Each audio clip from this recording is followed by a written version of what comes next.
Because he's an enlightened governor. Not because you are an enlightened governor.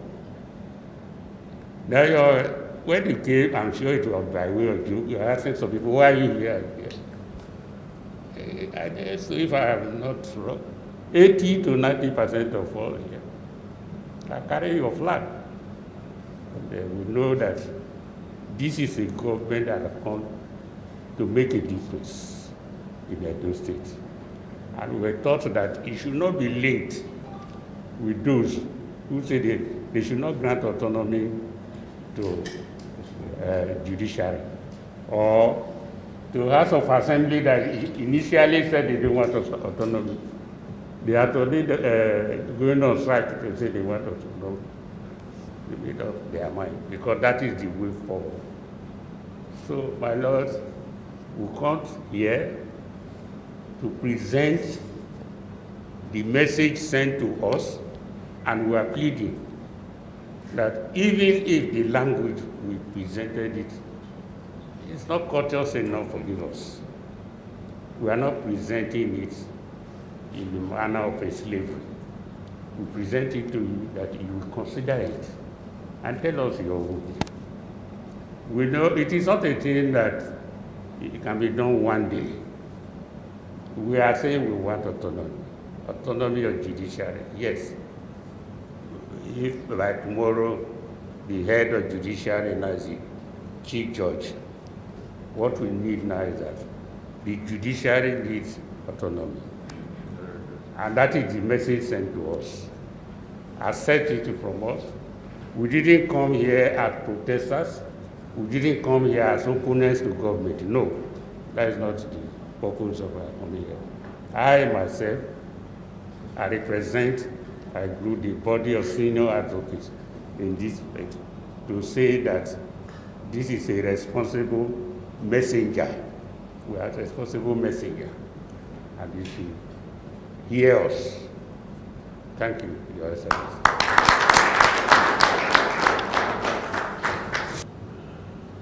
I want to use this opportunity to thank and welcome members and elders of the Nigerian Bar Association, Edo branch.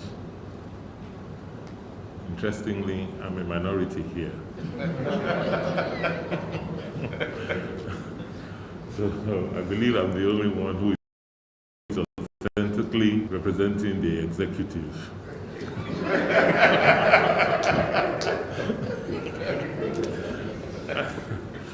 However, I don't feel intimidated, I don't feel scared. Because, you know, government is imbued, is full of members of the MBA. So, government and the MBA can almost be described as one in Edo.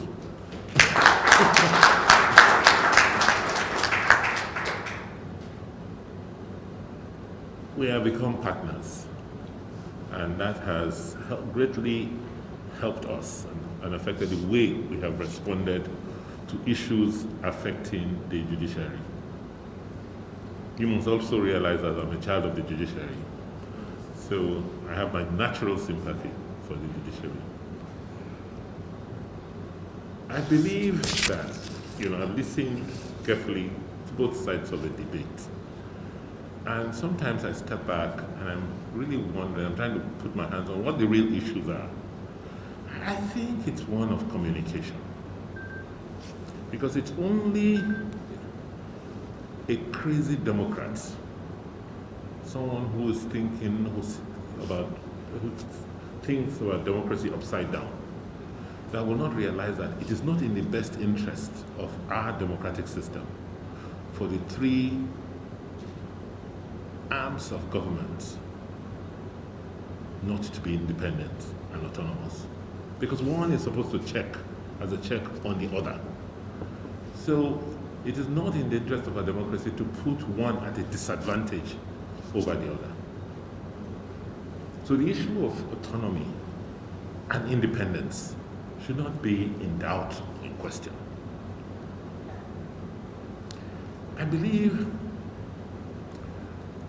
the challenge we have, and which nobody is addressing, is the evolution of the economic structure of this country, where the bulk of revenues now go to a central port and goes to a federation account. And from that account, we now dispense to everybody. So the systems have been designed so that everybody feels that this central port is the only port, and you should give me my own in the way I want it. Because if you look at that, otherwise, if you look at section 121, subsection 3 of the 1999 Constitution, it's clear that any amount outstanding to the credit of the judiciary in the Consolidated Revenue Fund, the CFR, of the state shall be paid directly to the heads of the courts concerned. It's clear. And I want to put it on record that in Edo State, that is what we do.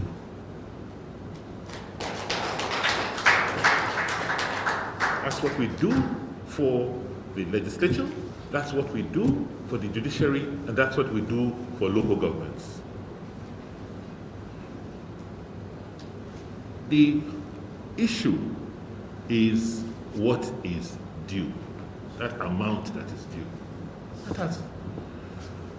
Government appropriates through a bill at the beginning of the year to say we expect to earn 100 naira, and therefore we'll spend 100 naira, or we'll spend 120 naira, or we'll spend 120 and we'll borrow 20 to make up the difference. That's how. Then in the course of the year, you don't earn the 100. Can you spend what you don't earn? So in our case, it is now proportionately redistributed. But someone says, look, you haven't given me my money because this is what was in the budget. So this is, but the Constitution says I can only give you what is due, what is available. And so in the case of Edo, that is the only issue I see. But that not even withstanding, we have gone out of our way to say, look, it doesn't really, where we can go into our reserves to support, to help fix because if you were waiting for what is due, you will not build the kind of infrastructure that we are building for the judiciary today. You won't. You just won't have that resources to. So I think for us, we believe that the judiciary must be autonomous and independent and properly funded. So it's an issue we must continue to engage and dialogue about. At the end of the day, it's for us to evolve a system or create a system that is beneficial, that's in the interest of all of us, of society at large, and move us forward. So I believe like I said, we're partners. We're on the same side. Let us continue to engage. Let us continue to do dialogue. We will receive your own document and the points made, and we'll study them. And for us, the way we see life, it's an evolutionary process. Our democracy is maturing. And we will continue to adapt to the evolving trends and evolving situations we find ourselves. So, as far as I'm concerned, we have no issues as it relates to autonomy of the judiciary. What we need to do is to sit, understand, and interpret the provisions of the Constitution and begin to adapt them to the realities that we face. So I want to welcome you and to assure you that your government will continue to be responsible, continue to listen, and listen attentively too to what learned members of our community and our society are saying. But because without you, we won't be here, we won't be in office. Particularly us as a government, how many, that the fact that I'm sitting on this seat today it's largely attributable to the judiciary, because if they had not been there to defend, us, maybe who knows where we'll be, So I want to thank you very much and assure you of our support always. Thank you.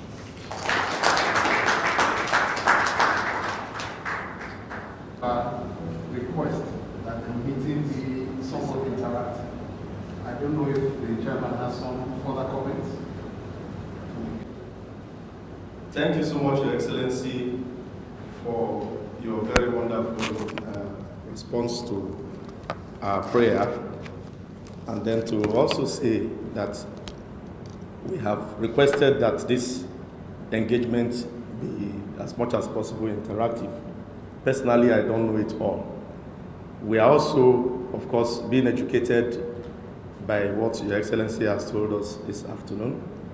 And then I believe that some other members of my delegation would want to say one or two things.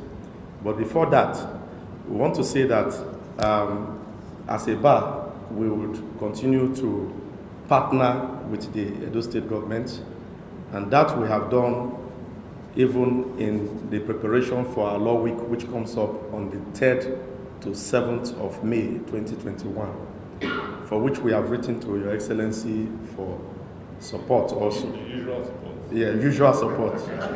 And then to use the opportunity also to appreciate the Secretary to the State Government, our own amiable and dependable Mr. Odion Ogie, who has always been supportive personally. His doors have always been open to us. He has always also received us, and then his rating before members of the bar is so high, and I can say that for sure. As a bar, we have also, of course, given a slot to the state government during the law week, so that government can also use the opportunity to, of course, showcase its projects and policies and programs, so that we would continue, though people will get to know what His Excellency has been doing and what you intend to do also. And then to also thank His Excellency for those you have in your cabinet, at least for now, who are predominantly members of the Nigerian Bar Association. We are grateful to you, and we look forward to further collaboration. So having said that, Your Excellency, permit me to also request any member of the Nigerian Bar Association here to, of course, lay its mind to what we are doing, because I know Dr. Osagi Obaiwana would also talk to us. Thank you so much, Your Excellency. Around the economic and strategy team, of which Mr. Governor was chairman. I'm glad about the opportunity for this interactive session, and listening to Mr. Governor following the most eloquent presentation by the learned Sikh. Something occurred to me that perhaps this delegation should also meet with the head of the judiciary, the Chief Judge.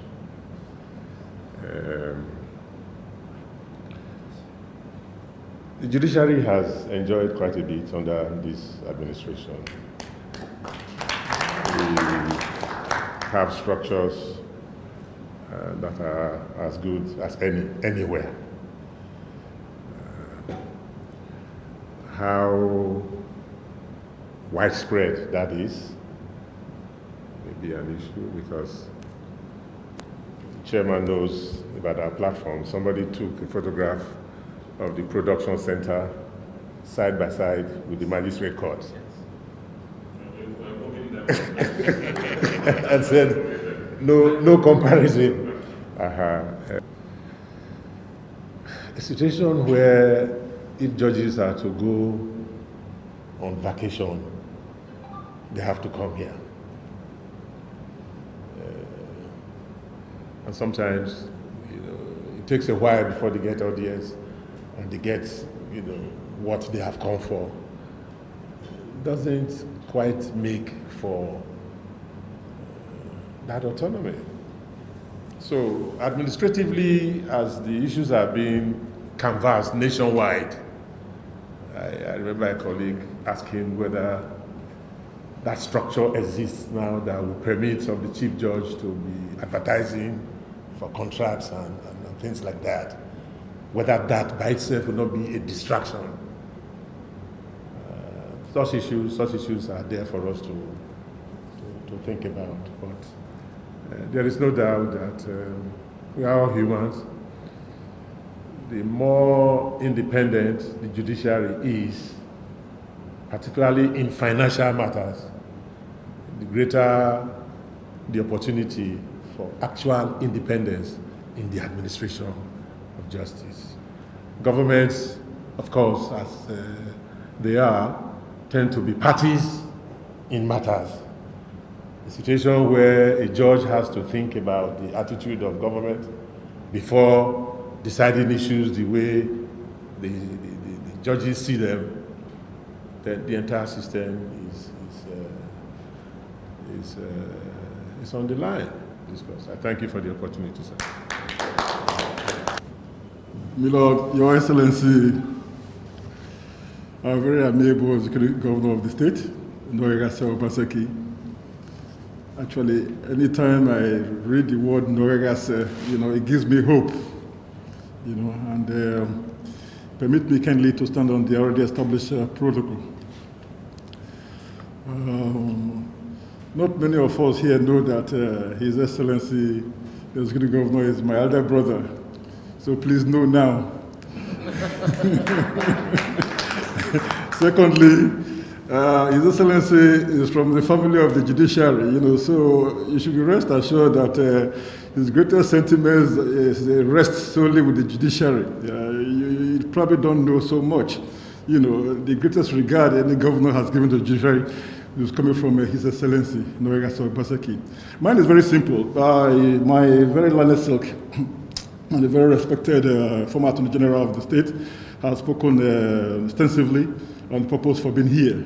I want to use the opportunity, first of all, to kindly appreciate the Executive Governor for his sweet victory, in recent elections we had.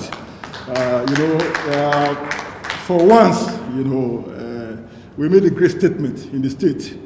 The statement we made was for posterity. And basically all of us here were part of the history, making an event.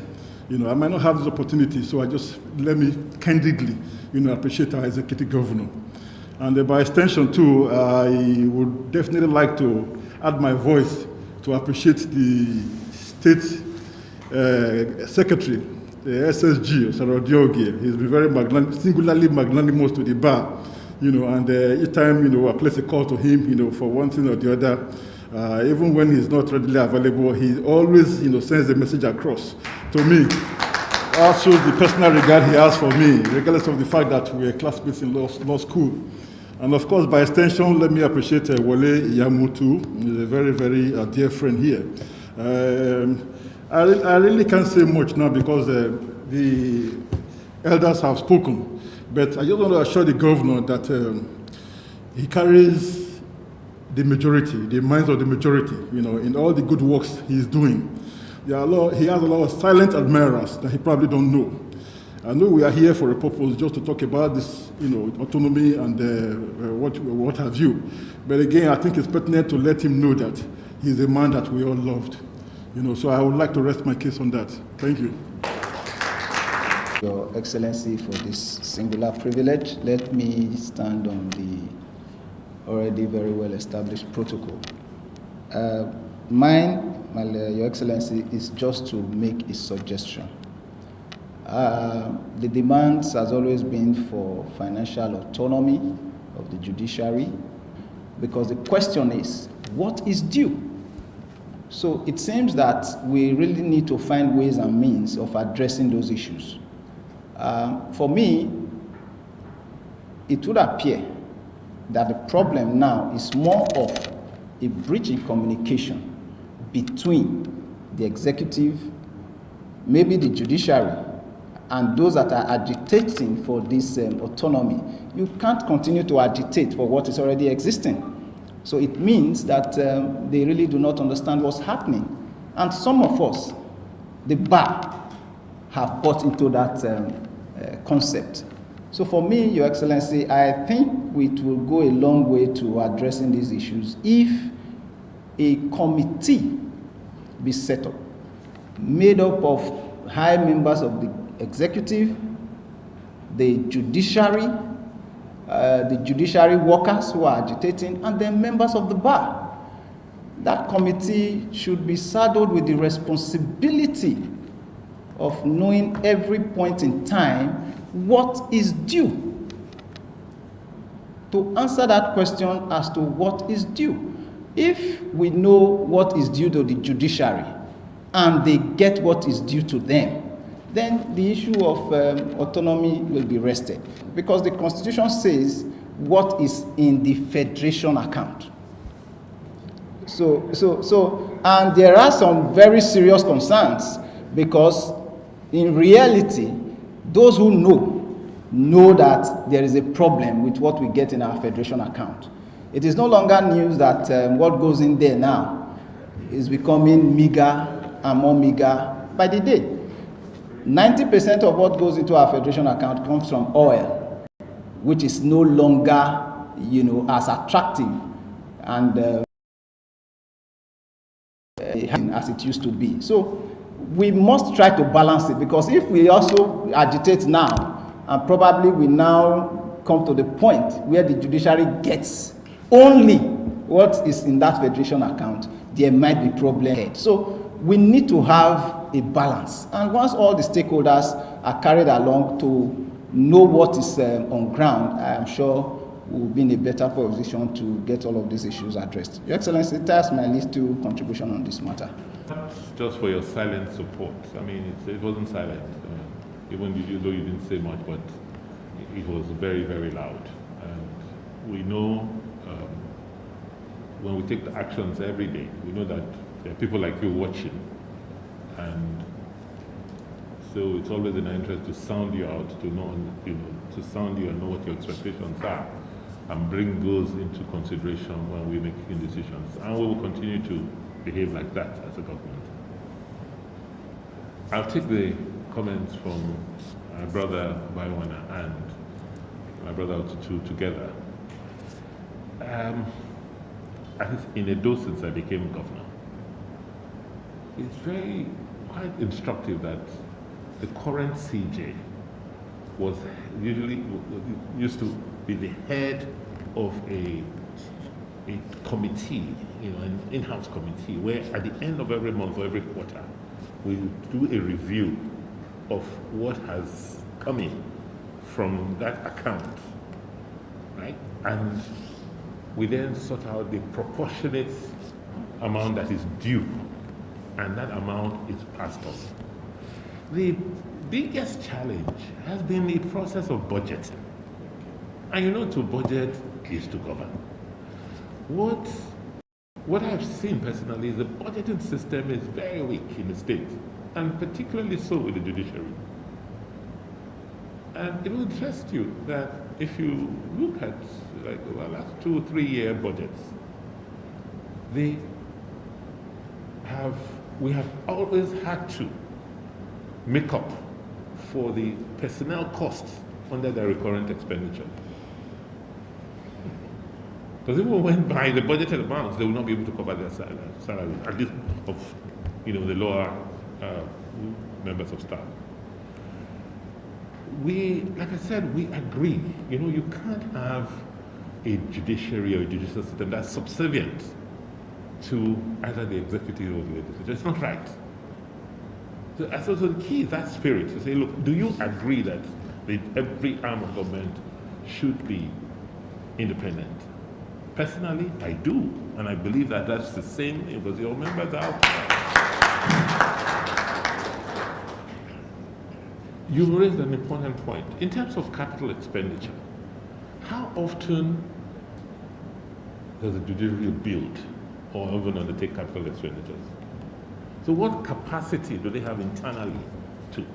However, that doesn't mean that they are not involved or they should not be involved. Interestingly, too, in the design of our new magistrate courts, because we're building them in, the current CJ helped us working with the architects to produce those designs. Because we are not judges. So it's for us here, it's not been either or. It's been a collaboration. I do say that a real challenge, and when it comes to allowances, we don't want to say here in public what we don't want to support, particularly the magistracy. And we know there's a lot of work that still needs to be done at that kind of, dispensation of justice. So it's been a collaboration from our standpoint. The problem has been expectation as to what is due.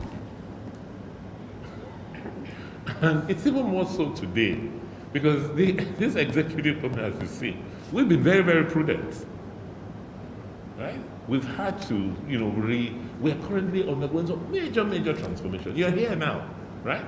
So, most of where are we going to? At some point, we'll not use papers anymore in government, because it's more efficient, it's cheaper for us to use technology. We're looking for new ways to be able to improve on service delivery. And we believe it's going to translate down to all the other arms of government. Like I said, it is a process.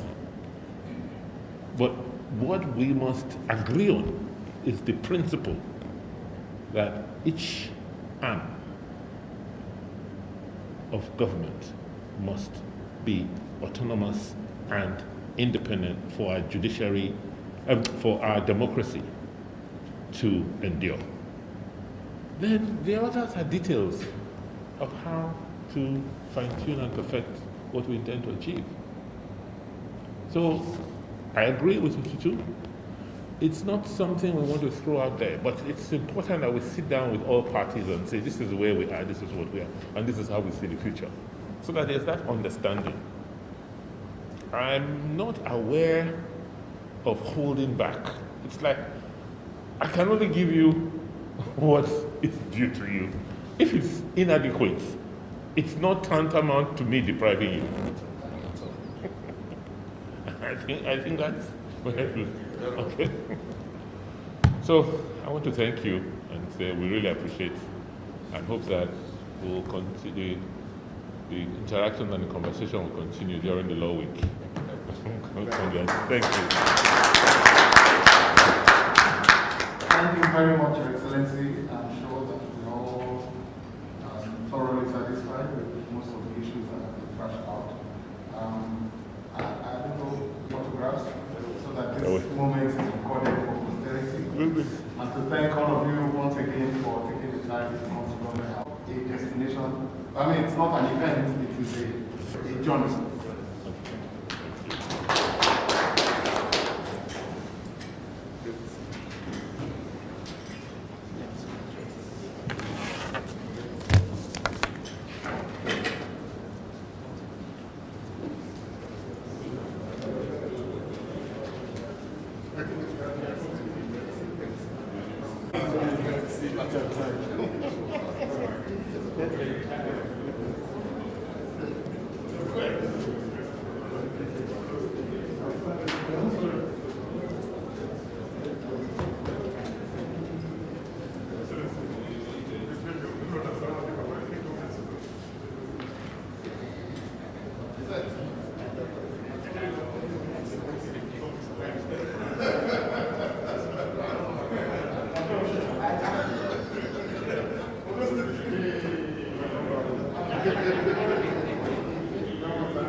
We come here to also present the issue of financial autonomy to His Excellency. Like you are all aware, we've been over the time canvassing or agitating for this financial autonomy for the judiciary across the country. And now we presented a letter as directed by the National Secretariat of the Nigerian Bar Association to His Excellency.